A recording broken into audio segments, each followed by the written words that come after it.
with Kyle Shanahan not willing to take the risk of losing Brandon Allen by cutting him on Tuesday, the flip side, Bill Belichick took the risk twice, releasing Bailey Zappe, Malik Cunningham, having one quarterback on the 53-man roster.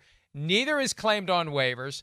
Both are back on the practice squad, and there's a way that Belichick can play this, Chris. He did this with kickers a few years ago where he had no kickers on the active roster, and he would just bring one of his two kickers up for game day.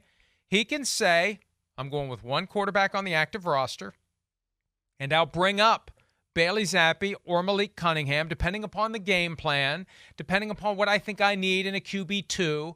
And you can do this. You can pull this off for up to 6 weeks because under the rules, a guy in the practice squad can be called up and sent back down for game day 3 times. The 4th time, you have to put him on the active roster, and to remove him from the active roster, he's got to be waived, and he can go through waivers and be claimed all over again.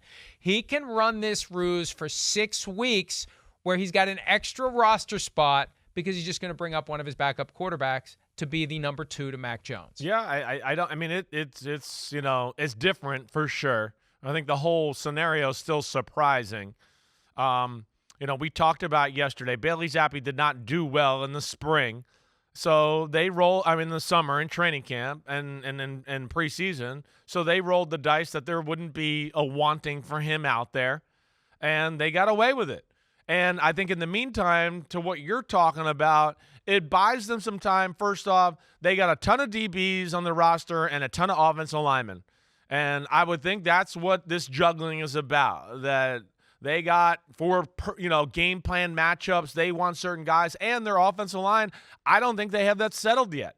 So I think within those 3 weeks, they're hoping maybe they can get some answers about, hey, which guys are really going to be the starters and who do we like of this group? And then they'll maybe reassess from there. But definitely a different scenario here. Did not expect this from New England.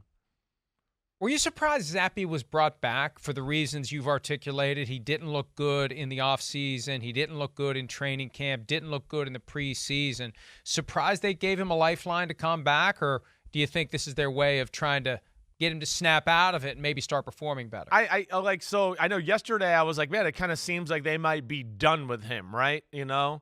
I think if there was other viable options and people that know their offense, I think that he probably would be done. But I think the fact that, when we got done with the show and I thought about it a little more, I was like, nah, they're going to have to try to bring him back because there's just nobody on the street that knows their offense. And that's just, that's totally berserk and crazy if they try to do that. So I guess that's where the more I kind of let it unpack in my brain, I started to think as the day went on yesterday, they're going to put him on the practice squad and play some, roster finagling game here for a little bit.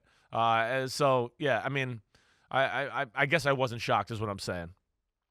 And it could be that this extends into October where it's Bailey Zappe versus Malik Cunningham in a George Costanza-Lloyd Brown showdown where the winner gets a water pick and the loser gets fired. And eventually they'll put one guy on the active roster and they'll say to the other guy, see you later. Hi, it's Mike Florio. Thanks for watching PFT on YouTube. Hit subscribe for the latest news and analysis from Pro Football Talk.